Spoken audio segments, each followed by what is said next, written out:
नमस्कार दोस्तों, मैं आपका दोस्त सुमित उपाध्याय स्वागत करता हूं आपका अपने YouTube चैनल फ्री क्लास वाला में। जैसा कि हम RS अग्रवाल के परसेंटेज चैप्टर को कंप्लीट कर रहे हैं और उसके जितने भी क्वेश्चन हैं परसेंटेज चैप्टर के अंदर वो सारे के सारे हम कंप्लीट करेंगे। तो देर न करते हुए शुरुआत करते हैं। उससे पहले हर बार मैं आपसे बोलता हूं, अगर आपको मेरी वीडियो अच्छी लगती है तो इसको प्लीज़ लाइक, शेयर और चैनल को सब्सक्राइब करें, जिससे कि मुझे मोटिवेशन मिले और मैं आप लोगों के लिए एक अच्छी से अच्छी वीडियो ला सकूँ।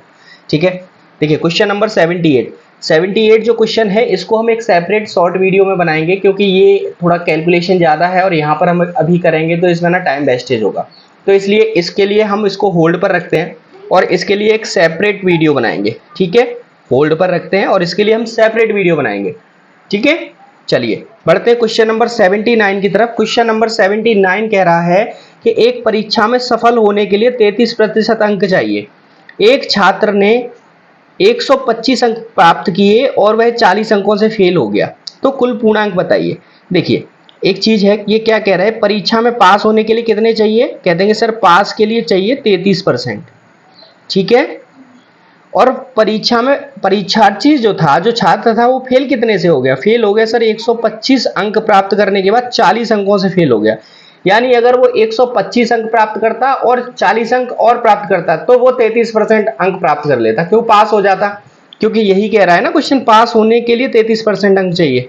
तो कहते हैं सर पूर्णांक बराबर 125 अंक प्राप्त किए उसने प्लस 40 अंकों से फेल हो गया। अगर ये अंक मिल जाते उसे तो कितना हो जाता, 33%। ठीक है, और पूर्णांक कितने का होता है, कहते हैं सर 100% का पूर्णांक होता है। कोई भी पूर्णांक अपने आप में 100% होता है। ठीक है, प्रतिशत से प्रतिशत काट देंगे। ठीक है, चलिए ये हो गया 165 ऊपर हो गया और नीचे हो गया 33 इंटू 100। 33 से ये 5 बार कट जाएगा, 5 गुणा 100 बराबर हो गया 500। यानी उस परीक्षा का जो पूर्णांक था वो कितना था, 500 अंक का। ठीक है, समझ में आया आपको। चलिए बढ़ते हैं अगले क्वेश्चन की तरफ। Question number 80। क्वेश्चन नंबर 80 कह रहा है कि एक परीक्षा में 1100 लड़के तथा 700 लड़कियां बैठी। ठीक है, इनमें से 42% लड़के एवं 30% लड़की उत्तीर्ण हुए, तो कितने प्रतिशत छात्र अनुत्तीर्ण हुए।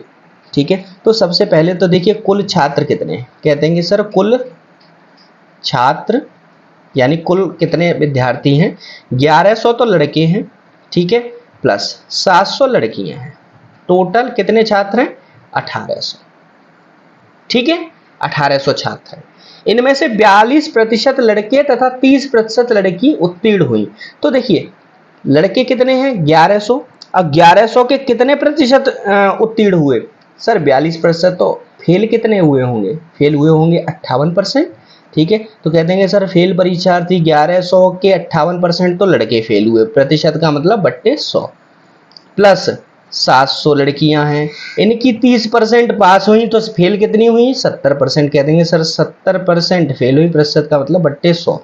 2 जीरो से 2 जीरो कट गया, 2 जीरो से 2 जीरो कट गया, ये कितना हो गया, 11 अट्ठे 88 के 8, 11 पंजे 55 और 8 63। 638 लड़के फेल हुए प्लस 7 7 49, 490 लड़कियां फेल हुई। टोटल कितने फेल हुए बच्चे, 8 जीरो का 8, 3 9 12 के 2, 6 4 10 और 1 11, 1128 छात्र कुल थे जो फेल हुए। ठीक है, अब वो कह रहा है कितने प्रतिशत छात्र फेल हुए, तो कह देंगे सर प्रतिशत फेल छात्र कैसे निकालते हैं, कहते हैं सर 1128 फेल हुए कितने में से, 1800 छात्रों में से, और अपने आप में टोटल कोई भी चीज होती है वो कितनी होती है, 100% होती है। ठीक है, 100 से 2 जीरो कट गए, 18 से इसको काटेंगे, 18 एकन 18, 18 पंजे 90, 18 छिक्के 128, 18 पंजे 90, 18 छिक्के 128। ठीक है, 18 छिक्के 128, कितना बचा, एक काम करते हैं इसको 3 से काट लेते हैं ना, 3 6 18, 3 त्रिका 9 बचे 2, 3 7 21 और 3 6 18। ठीक है, चलिए फिर इसको 2 से काट लेते हैं, 2 तिया 6, 2 एकन 2, 2 8 16, 2 8 16, कितना बचा, 188 बट्टे 3%। अब ये कटेगा नहीं, तो इसको या तो आप इसको आंसर यही कर दीजिए, आप ये इसका आंसर है, ठीक है। या फिर आप एक काम करिए, इसको भिन्न में बदल लीजिए, मतलब ये तो पूर्णांक पूर्ण भिन्न है, इसको पूर्णांक भिन्न में बदल लेते हैं, ठीक है। जैसे 3 छिक्के 18, 3 दूनी 6, 2/3%, ठीक है। यानी 62 सही 2/3% जो छात्र थे वो फेल हुए, ठीक है। चलिए बढ़ते हैं क्वेश्चन नंबर 81 की तरफ। क्वेश्चन नंबर 81 कह रहा है कि दो छात्र एक परीक्षा में बैठे, इनमें से एक ने दूसरे से 9 अंक अधिक प्राप्त किया तथा इसके प्राप्तांक दोनों के कुल प्राप्तांकों का 56% है, तो उनके प्राप्तांक बताइए, ठीक है।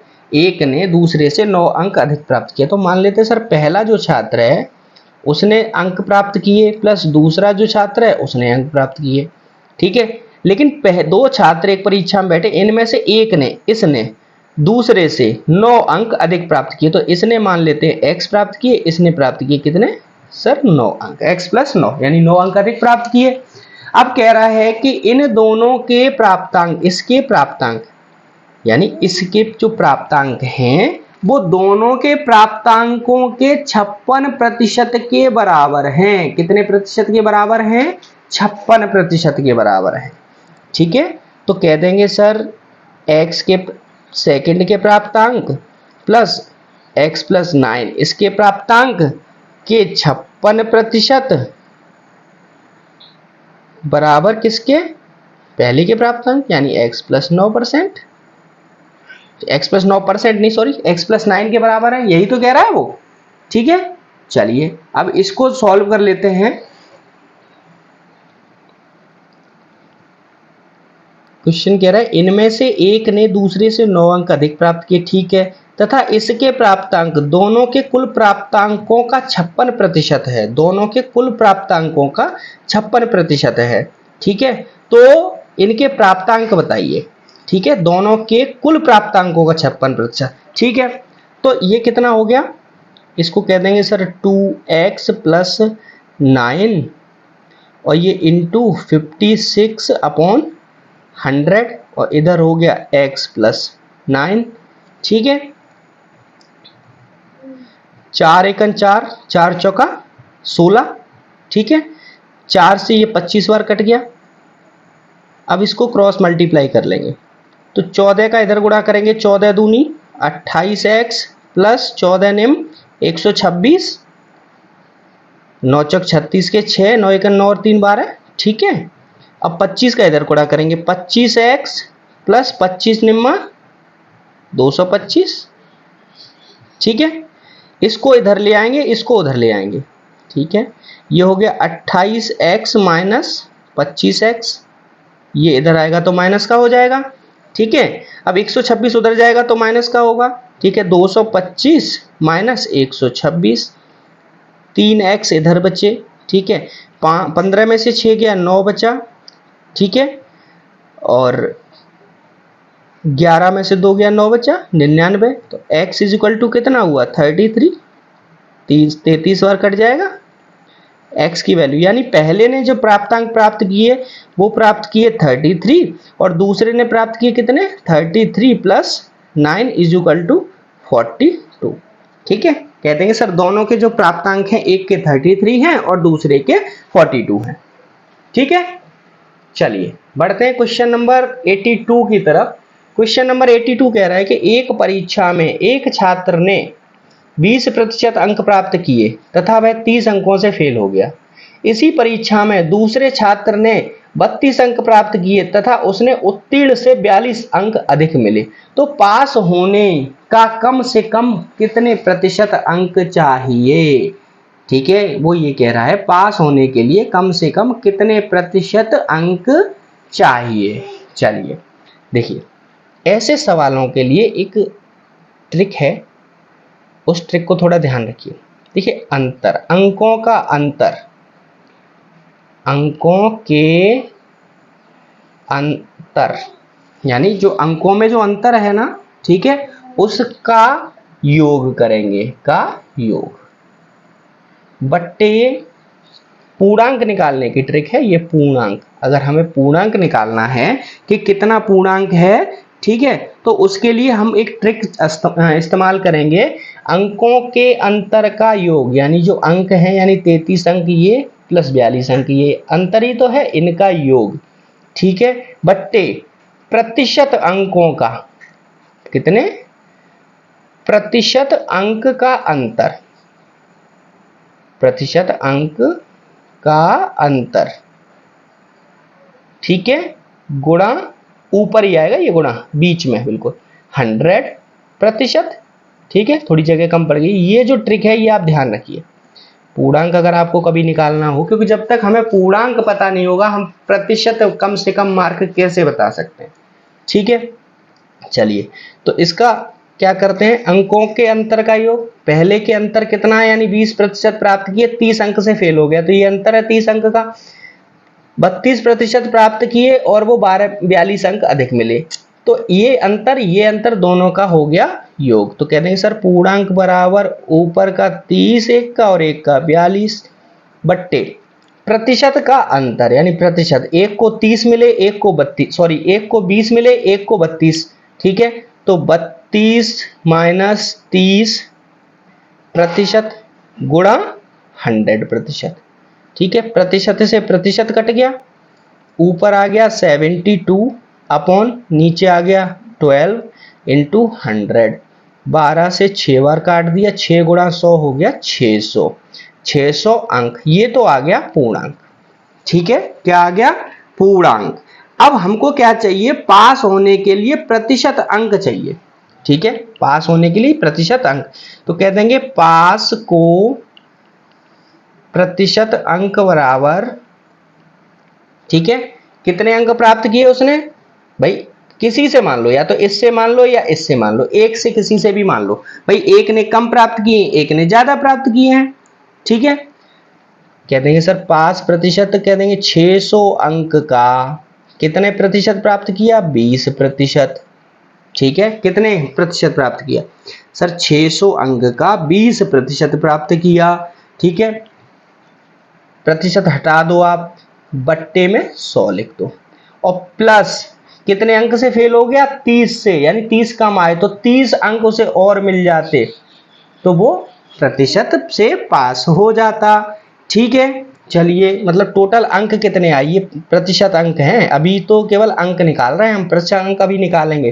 कितने अंक मिले उसे, तो कह देंगे सर 2 जीरो से 2 जीरो कट गया, 20 छिक्का 120 और 30 150, यानी उसको जो अंक प्राप्त हुए वो प्राप्त हुए 150 अंक, तो कह देंगे प्रतिशत अंक कितने हैं सर, कहते हैं 150 अंक प्राप्त हुए, कितने में से, 600 में से, और पूर्णांक जो होता है वो अपने आप में 100% होता है, कोई भी चीज 100% होती है, चाहे वो प्रतिशत हो पूर्णांक हो कुछ भी हो। 15 से ये 4 बार कट गया, ठीक है, 15 चौका 60, 4 से 25 बार कट गया, कह देंगे सर पास होने के लिए प्रतिशत अंक की आवश्यकता थी, वो थी 25%, यानी कम से कम 25% अंक आते तो वो पास हो जाता, ठीक है। चलिए बढ़ते हैं क्वेश्चन नंबर 83 की तरफ। क्वेश्चन नंबर 83 कह रहा है तेल के मूल्य में 25% वृद्धि के कारण एक गृहिणी को इसकी खपत में कितने प्रतिशत कमी करनी होगी कि खर्च ना बढ़े। समझिए, तेल है, ये तेल पहले जो था यहां वो 100% था, अब इसमें क्या हुआ 25% की वृद्धि हो गई, यानी 25% बढ़ गया, ठीक है। अब कमी करनी है, यानी ये क्या है, इधर से जब इधर जाएगा तो ये बढ़ेगा, ठीक है। अब क्या करना है, कितना बढ़ा, कह देंगे सर 25 बढ़ा, अब इधर से हमको वापस लौट के यही कमी करनी पड़ेगी, इसमें कितनी कमी करनी पड़ेगी, कह देंगे सर 25 की कमी करनी पड़ेगी, प्रतिशत नहीं कमी 25 की, कितना बड़ा भी 25 था और घटेगा भी 25 ही, ठीक है। चलिए अब हमें 25, या देखिए 100 रुपए की चीज थी, प्रतिशत छोड़ दो आप, 100 रुपए की चीज थी, अब वो 125, 25% वृद्धि हुई तो कितने की हो गई, 125 रुपए की, ठीक है। तो अब कमी कितनी करनी है, 25 रुपए की तो कमी करनी है हमको, ठीक है। बहुत से बच्चे क्या करते हैं, आंसर सीधा 25 रुपए लगाते हैं, यानी 25% की कमी करनी है, नहीं ये गलत आंसर है, 25% नहीं 25 की कमी हुई है, ठीक है। तो कह देंगे सर प्रतिशत कमी बराबर कितने की कमी करनी है हमको? 25 की। ठीक है, कितने में करनी है? 125 रुपए में। ठीक है, और प्रतिशत अपने आप में 100% होता है। 25 से ये 5 बार कट गया, 5 से ये 20 बार कट गया। कह देंगे उसे सर अपनी खपत में 20% की कमी करनी पड़ेगी। ठीक है, जिससे कि उसकी जो खपत है वो बराबर रहे। ठीक है, यानी जो खर्च है वो बराबर रहे, खपत कम हो जाएगी 20% और जो उसका खर्च है वो वहीं के वहीं बराबर आ जाएगा। ठीक है, चलिए बढ़ते हैं क्वेश्चन नंबर 84 की तरफ। क्वेश्चन नंबर 84 कह रहा है कि चीनी के दामों में 16% गिरावट आने से एक गृहिणी अपनी कितने प्रतिशत अपनी खपत को कितने प्रतिशत बढ़ा सकती है कि पूर्व बजट अपरिवर्तित रहे। यानी कहने का मतलब ये है कि पहले जो चीनी का मूल्य था वो 100 रुपए था, अब क्या हुआ 16% गिरावट आ गई, 16 रुपए कम हो गए, यानी उसका मूल्य हो गया 84 रुपए। पहले 100 रुपए था पहले, और अब हो गया 84 रुपए। ठीक है, तो अब उसको क्या करना पड़ेगा, कितना बढ़ाना पड़ेगा, कितने प्रतिशत बढ़त करनी पड़ेगी। तो देखो, इसको बढ़ाने के लिए क्या करना पड़ेगा भाई, खर्च बढ़ाना है तो 16 बढ़ाना पड़ेगा। 16 खर्च बढ़ाना पड़ेगा कि नहीं बढ़ाना पड़ेगा भाई? एक बात बताइए, 16% की जब कमी हुई, सॉरी, तो खर्च कीमत हुई 84। अब इसको ना पहले ही 100 रुपए वाले पे ही लाना पड़ेगा, तो 100 रुपए बढ़ाने पड़ेंगे कि नहीं? तो कह देंगे सर वृद्धि प्रतिशत वृद्धि कितनी करनी पड़ेगी? कह देंगे सर प्रतिशत वृद्धि में उसको 16 रुपए बढ़ाने पड़ेंगे, किस में? 84 रुपए में। ठीक है, और कोई भी चीज अपने आप में 100% होती है।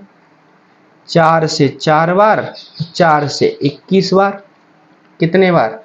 4 एक 4 दूनी 8, 4 एकन 4। ठीक है, अब ये कितना हो गया? 400 बट्टे 21, 400 बट्टे 21% हो गया। अब इसको या तो आप ऐसे ही लिख दो या इसको आप तोड़ लो, इसको तोड़ लो। 21 एकन 21 बचे 9, 190 हो गए। 21 निम्मा होता है 189, तो 21 निम्मा 189, एक बचा नीचे 21, 19 सही 1/21% की वृद्धि करनी पड़ेगी। ठीक है, चलिए बढ़ते हैं क्वेश्चन नंबर 85 की तरफ। ठीक है, क्वेश्चन नंबर 85 कह रहा है कि चाय के दाम 60 रुपए से 75 रुपए प्रति किलोग्राम होने पर खपत में कितने प्रतिशत कमी करनी होगी कि पूर्व बजट अप्रभावित रहे। देखो, चाय का दाम जो था वो पहले था 60 रुपए, अब हो गया वो 75 रुपए। बढ़ा कितना? कह देंगे सर 15 रुपए। कम कितना करना है? कह देंगे सर 15 रुपए। 15 रुपए कम करेंगे तभी तो 60 पे आएगा। अब प्रतिशत में कमी करनी है तो कह देंगे सर प्रतिशत कमी बराबर 15 रुपए की कमी करनी है, कितने में? 75 में। ठीक है, और कोई भी प्रतिशत में चीज अपने आप में 100% होती है। 15 से 5 बार और 5 से 20 बार, कह देंगे उसको सर 20% की कमी करनी होगी। ठीक है, जिससे उसका जो पूर्व बजट है, जो बजट था उसका, वो ज्यों का त्यों ही रहेगा, उसमें किसी भी प्रकार की कोई भी कमी नहीं आएगी, मतलब अंतर नहीं आएगा। ठीक है, चलिए क्वेश्चन नंबर 86 की तरफ बढ़ते हैं। क्वेश्चन नंबर 86 कह रहा है कि तेल के दाम में 20% वृद्धि होने से एक व्यक्ति ने इसकी खपत इतनी कम कर दी कि इसके मद में खर्च ना बढ़े। ठीक है, सेम क्वेश्चन आ रहे हैं सारे के सारे। खपत में कमी या पहले की खपत का अनुपात ज्ञात करिए। समझिए, देखिए पहले क्या था, तेल का दाम 100 रुपए था, 20% वृद्धि हुई तो कितना हो गया? 120 रुपए। वृद्धि कितनी हुई? 20% वृद्धि हुई ना। ठीक है, तो 100 रुपए की चीज हो गई 120 रुपए। ठीक है, अब कह रहा है कमी कितनी करनी पड़े, तो कह देंगे सर कमी प्रतिशत में कमी कितनी करनी पड़ेगी? 100 रुपए की चीज़ 120 में हो गई तो 20 रुपए कम करने पड़ेंगे, और कम हमेशा ज़्यादा में होते हैं, ध्यान रखो। 120 में गुणा 100%, 20 से 6 बार, 6 3 बार 50 बार, ये आ गई 50/3% कमी करनी पड़ेगी। अब वो कह रहा है पहले की खपत तथा कमी की खपत का अनुपात बताइए। कह देंगे सर पहले क्या था और अब क्या है, सॉरी पहले और कमी खपत, ठीक है। पहले 100 थी, अब हो गई 50/3, ठीक है। 3 एलसीएम ले लिया, तो 3 एलसीएम लेंगे तो सिंपल क्या होगा, 3 से 100, 300 बार 50 बार, ठीक है। ये हाइड हो जाता है, आपको पता है रेशियो में, क्योंकि अनुपात पूछ रहा है, ठीक है। तो 50 से एक बार ये कट गया, 6 बार ये कट गया, कह देंगे सर इसका जो अनुपात होगा 6:1 होगा, ठीक है। समझ में आया आपको? चलिए बढ़ते हैं क्वेश्चन नंबर 87 की तरफ। क्वेश्चन नंबर 87 कह रहा है एक कर्मचारी के वेतन में, एक कर्मचारी है उसके वेतन में प्रतिवर्ष 50% वृद्धि होती है। यदि उसका वेतन 10,000 रुपये था तो 4 वर्ष बाद उसका वेतन क्या होगा? प्रतिवर्ष वृद्धि कितनी होती है? 50%। तो कह देंगे सर वेतन जो था वो था 10,000 रुपये, पहले साल वृद्धि हुई 50% की, तो 10,000 का 150% यानी बट्टे 100। दूसरे साल भी 50%, तो 150% का मतलब बट्टे 100। तीसरे साल भी 150% बट्टे 100, और चौथे साल भी 150% बट्टे 100, ठीक है। 2 जीरो और 2 जीरो, 4 जीरो से 4 जीरो काट दिए, 2 जीरो और 2 जीरो, 4 जीरो से 4 जीरो ये काट दिए, ठीक है। 15 कितना होता है? 225 गुणा 15 कितना होता है? 225, ठीक है। अब 225 गुणा 225 जब हम करेंगे तो इसका जो वर्ग होता है, याद रखिए आप निकाल लीजिएगा, इनका जो वर्ग होता है वो होता है 50,625 रुपये, यानी उसका जो वेतन होगा 4 वर्ष बाद वो 10,000 से बढ़कर 50,625 रुपये हो जाएगा, ठीक है। देखिए ये मैंने आपको बता दिया, मेरा काम है आपको एक फॉर्मेट देने का, लेकिन कैलकुलेशन करने का काम आपका है। कैलकुलेशन आप ही करेंगे, क्योंकि अगर हम कैलकुलेशन आपको यहाँ करने लग गए तो कैलकुलेशन होने में ही बहुत समय लग जाएगा और पूरी वीडियो बहुत लंबी हो जाएगी, ठीक है। चलिए बढ़ते हैं क्वेश्चन नंबर 88 की तरफ। क्वेश्चन नंबर 88 कह रहा है कि 3 वर्ष पूर्व एक गांव की जनसंख्या 1,60,000 थी, ठीक है। यदि इसमें 3 वर्ष से क्रमशः 3%, 2.5% और 5% वार्षिक वृद्धि हो तो इसकी वर्तमान जनसंख्या क्या होगी? इसकी वर्तमान जनसंख्या क्या होगी, ठीक। चलिए अब देखिए जनसंख्या कितनी थी, कहने की जनसंख्या थी सर 1,60,000 गुणा पहले वर्ष कितनी बढ़ी? 3 वर्ष में बढ़ी है, पहले वर्ष 3%, तो 103 बट्टे प्रतिशत का मतलब बट्टे 100। दूसरे वर्ष 2.5%, तो कह देंगे सर 102.5% का मतलब बट्टे 100। तीसरे वर्ष 5%, तो कह देंगे सर 105% का मतलब बट्टे 100।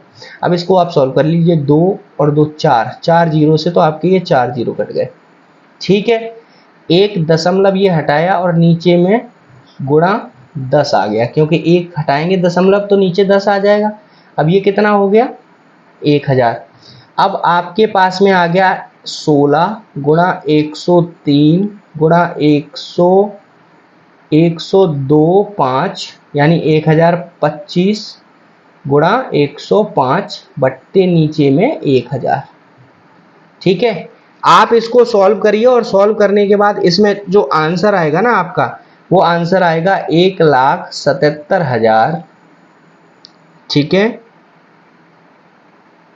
366, ठीक है। ये आपका आंसर आएगा। आप कैलकुलेशन करना ये आपका काम है, मेरा काम है आपको फॉर्मेट बना के देना, ठीक है, समझाना कैसे चल रहा है, ठीक है।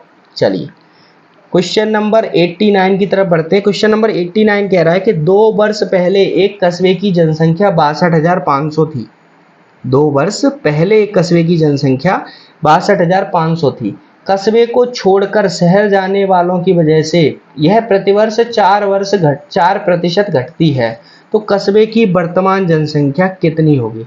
देखो 2 वर्ष पहले थी, ठीक है, कितनी थी? कह देंगे सर 62,500। कितनी प्रतिशत घटती है? 4%। तो पहले 100% में से 4% अगर बढ़ाते हैं तो 104 हो जाता है, घटाते हैं तो कितना होता है? कह देंगे सर 96% का मतलब बट्टे 100 गुणा ये पहला वर्ष। उसके बाद में फिर घटी 4%, 96/100, ठीक है, ये दूसरा वर्ष। ठीक है, इसको आप सॉल्व कर लो और सॉल्व करने के बाद में आपको जो आंसर आएगा वो आएगा 57,600। ठीक है, 57,600। देखिए ये कैलकुलेशन के सवाल हैं और ये आपको सॉल्व करने हैं, आंसर यही आएगा 100%, ये आप इसके लिए निश्चिंत रहिए।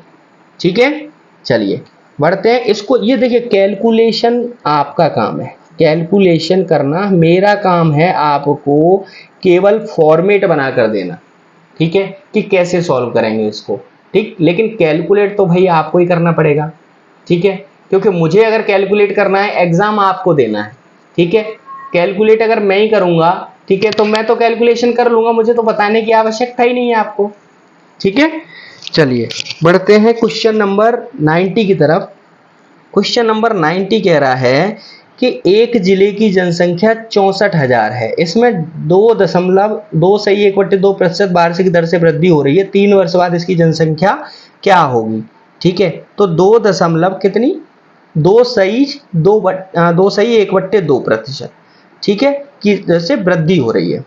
ठीक है, तो 3 वर्ष बाद इसकी जो जनसंख्या है वो क्या होगी? सिंपल कह देंगे सर, कह देंगे 64,000 जनसंख्या है, पहले साल वृद्धि कितनी हुई? 2.1/2, यानी इसको 2.5 भी कह सकते हैं, तो 102.5% बट्टे 100। दूसरी साल करेंगे तो भी 102.5 बट्टे 100, तीसरी साल भी होगा 102.5 बट्टे 100। इसको आप कैलकुलेट कर लीजिए, कैलकुलेट करने के बाद आपकी जो आंसर आएगा वो आएगा 68,921, 68,921, यानी 3 वर्ष बाद इसकी जनसंख्या जो होगी वो इतनी हो जाएगी। ठीक है, ये देखिए सॉल्व करना आपका काम है और आप ही को करना पड़ेगा। ठीक है, चलिए, क्योंकि कैलकुलेशन आपको करना है, मेरा काम है आपको फॉर्मेट बना के देना, समझाना कैसे है, काट पीट जो करनी है ना वो आपको करनी है।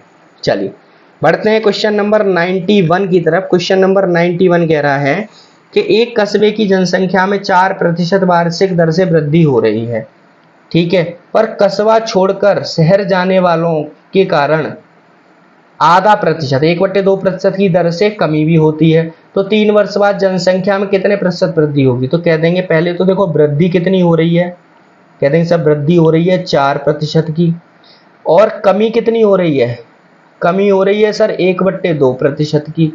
ठीक है, तो शुद्ध वृद्धि कितनी हुई भाई? 4 रुपए मिल रहे हैं, आधा 50 पैसे जा रहे हैं, तो कह देंगे 3.5% की तो वृद्धि हो रही है नेट शुद्ध।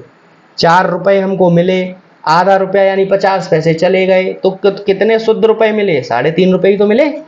ठीक है, चलिए, तो कह देंगे 3 वर्ष बाद इसकी प्रतिशत वृद्धि कितनी होगी? तो कह देंगे सर कस्बे की जो जनसंख्या है, ठीक है, वो कितनी है? मान लेते हैं 100 है। ठीक है, पहले वर्ष कितना हुआ वृद्धि भाई? 100 में 3.5% तो 103.5/200।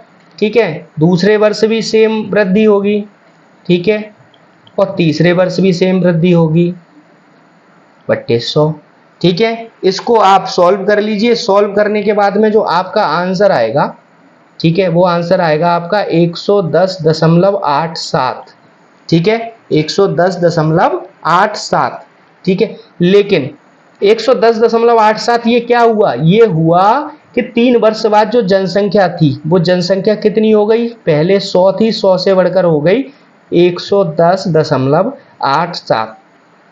ठीक है, तो शुद्ध वृद्धि कितनी हुई? कह देंगे शुद्ध प्रतिशत वृद्धि हो गई 10.87%। ठीक है, यानी टोटल जो वृद्धि हो गई 10.87%। 87%। देखिए ये सॉल्व करने के बाद में आपको जो आएगा वो जनसंख्या, कुल जनसंख्या आ जाएगी, यानी कुल जनसंख्या आ जाएगी आपकी 110.87। ठीक है, पहले जनसंख्या कितनी थी 100, अब कितनी हो गई 3 साल बाद 110.87। ठीक है, तो नेट कितनी वृद्धि हुई, अंतर कितना है 10.87 का अंतर है, तो यही हमारी शुद्ध वृद्धि है, यानी इतनी वृद्धि हुई है, प्रतिशत वृद्धि यही बोल रहे हैं। 3 वर्ष बाद जनसंख्या में कितने प्रतिशत वृद्धि हुई, तो 100 से जनसंख्या बढ़कर 110.87 हो गई, तो 10.87% की वृद्धि हुई। ठीक है, चलिए बढ़ते हैं क्वेश्चन नंबर 92 की तरफ। क्वेश्चन नंबर 92 कह रहा है कि एक कस्बे की जनसंख्या 5% दर से बढ़ रही है, इसकी वर्तमान जनसंख्या 138,915 हो तो 3 वर्ष पूर्व कितनी थी। ठीक है, अब ध्यान रखिए, पहले क्या पूछ रहा था क्वेश्चन हमसे, बाद में कितनी होगी, आने वाले समय में कितनी होगी, लेकिन यहाँ पूछ रहा है पूर्व। तो यहाँ पर थोड़ा सा उल्टा पैटर्न हो जाएगा। कैसे हो जाएगा कि यहाँ पर वृद्धि हो रही थी, तो बाद में पूछा कि 3 वर्ष बाद, तो 103.5/100 हमने लिखा। लेकिन अगर ये पूछता 3 वर्ष पूर्व, तो इसको हम उल्टा कर देते, 100 ऊपर आ जाता, ये नीचे आ जाता। अब ये क्या कह रहा है, एक कस्बे की जनसंख्या 5% दर से बढ़ रही है। ठीक है, इसकी वर्तमान जनसंख्या इतनी है, तो 3 वर्ष पूर्व कितनी थी, तो सिंपल कह देंगे सर जनसंख्या कितनी है 138,915, बढ़ कितने की दर से रही है 5%, तो 105 नीचे आ जाएगा, 100 ऊपर पहुंच जाएगा। 3 वर्ष है तो सेम 3 बार करेंगे, 100/105 गुणा 100/105। ठीक है, आप इसको सॉल्व कर लीजिए, इसका जो आंसर आएगा, कैलकुलेशन आपका काम है, 1,20,000, यानी पहले जो 3 वर्ष पूर्व जो जनसंख्या थी वो 1,20,000 थी। ठीक है, चलिए पढ़ते हैं क्वेश्चन नंबर, चलिए इस वीडियो में यहीं तक रखते हैं, नेक्स्ट वीडियो में आपको क्वेश्चन नंबर 93 से स्टार्ट करें।